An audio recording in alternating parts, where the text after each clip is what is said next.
Okay, you got your first job. Welcome to the working world. Whether you're a student worker, a regular part-time worker, you got a full-time job, whatever it is, you got your first job. Now, let me tell you what they won't tell you, because they're only going to tell you, yes, go to work, get paid, save. They're not going to tell you anything else. Let me tell you things. I'm going to leave them over here. Props to Sneeko for the idea. Not even the craziest idea, but I just never did it. Okay. First, we have drop the act after the interview. And what I mean by that is do what you got to do to get the job. Sell yourself, lie on your resume, lie about your experience. Do whatever you got to do to get the job. But once you have the job, you need to have your backbone, your spine intact. You cannot just be the most accessible and agreeable person. Because after a few months, that act will fade on its own. It's inevitable. And they will just find a way to replace you with someone who's more agreeable and more accessible than the current version of you. Have boundaries. Don't be an asshole, but have boundaries. You don't have to take every shift. You don't have to give every favor, give all your energy to help everybody else, but nobody helps you. You don't have to be a kiss ass to the authorial figures.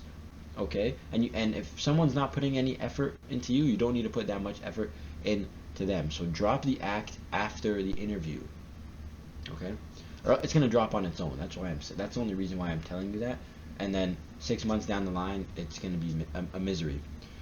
Next, your coworkers are not your friends. It feels like that, but you just have to think about it. Two people are going to a place that they hate, and they're gonna dread every second there. So they're gonna confide in each other during that period.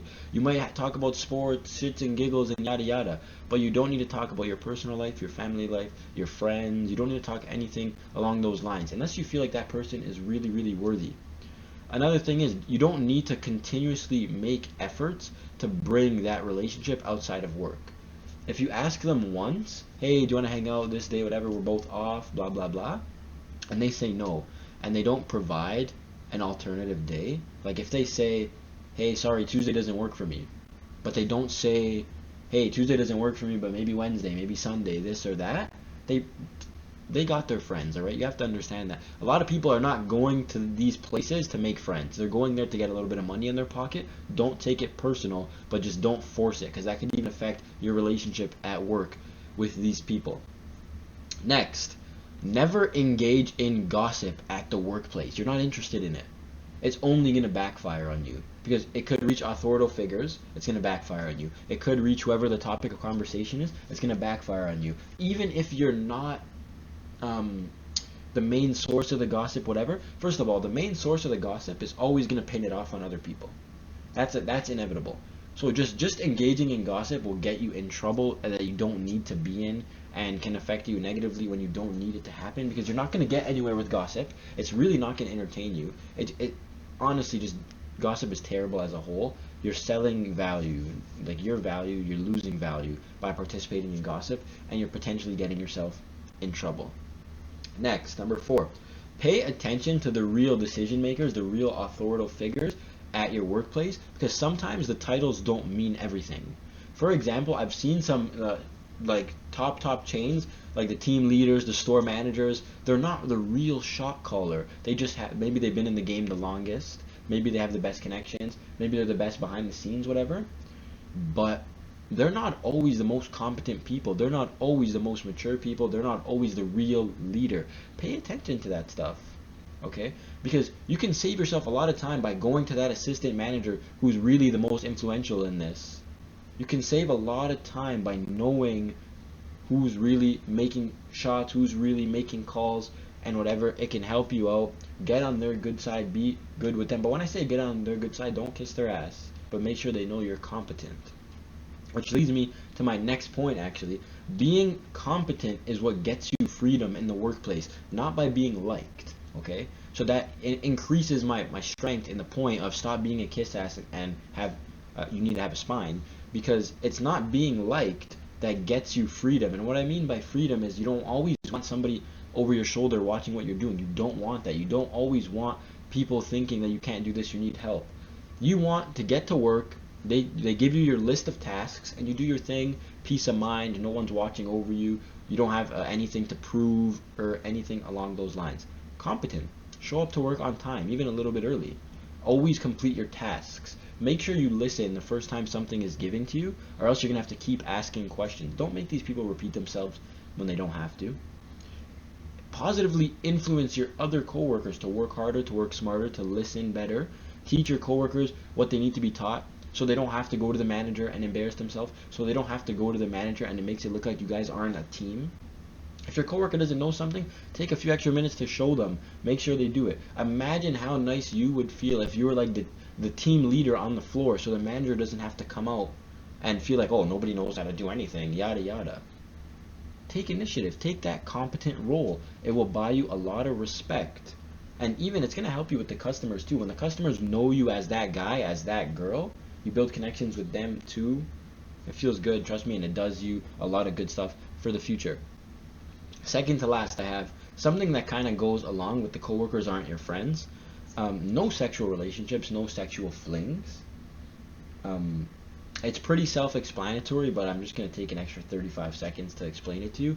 There's multiple reasons why it's a bad idea, but the two biggest ones that I can think of are actually three, because one of them is it might be against rules and regulations depending where you work, okay?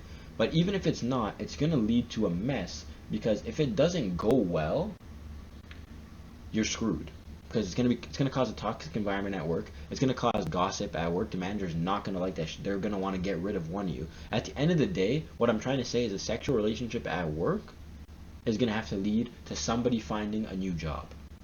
That's just the moral of the story. Whether it's because it ended and now it's toxic, whether it's because it ended and you have a new partner that doesn't want you going to spend 25 hours a week with a past relationship, whether it's because you start dating and then you start prioritizing talking to them at work instead of your job. When your manager knows that you're dating, they're going to find reasons to split you up. They're going to find reasons to be upset at you, and it's just going to mess up your gimmick. And also your coworkers, you have to remember, single people don't like people that are in relationships. They hate from the sidelines. Your coworkers will find way to mess that shit up. Oh, I remember before you used to work here, I used to chat to this girl too. Stupid shit like that. You don't need a sexual relationship at work. I understand the girl might be pretty, the guy might be handsome. There is a billion pretty faces in this world, but how many pretty souls are there? I don't know. No sexual relationships at work. Your coworkers are not your friends. They're not your potential partners. Do your 8 and hit the gate. Whoever created that, you're a genius. And I'm recording this at 15:13. 5 plus 3 is 8. I just wanted to say that. And the 1 and 1 equal the gate. They make the gate. Okay? That's pretty cool. Lastly, there are things more important than your job. Kill me. I'll die on that cross. Especially if you're a student worker in high school or college. You do not miss a relative's birthday for that $50 shift. You're thinking about it as, oh, I'm getting paid, I'm going to work. You're making $50. You're going to miss your aunt's birthday for $50, your grandmother's birthday, your parents' anniversary. You got invited to the Raptors game. You're putting the Raptors game aside for $50? Don't do it, man. There's more things important. Make sure you take your breaks at work.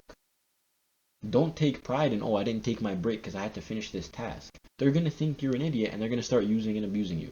There's things that are more important than work, your personal life. If you have soccer practice or work, you should probably go to soccer practice. All right, because your coach is going to note that. You could find somebody to take your shift. You can't find somebody to fill in for you at practice, okay? And you don't want to drop down in the pecking order on your team just to make $50. These are all just examples, okay? But to summarize it, I have drop the act after the interview because it's going to drop on its own at some point or another. So at least you could be in charge of this, right? Your coworkers are not your friends and they're not your potential partners. You do not engage. You are not interested in gossip. You need to know the real hierarchy of what's going on here. Who you can ask this to, who's going to do this with you, whatever, right? You need to understand the way the pecking order really works, not just the titles. Competence is what buys you freedom. Competence is what takes you to a better place. And there are things more important at work. Learn time management at work, learn people skills at work, use them to better your everyday life. Go get paid, find a partner outside the workplace, and I'll be back with a whiteboard in the next video. Take it easy.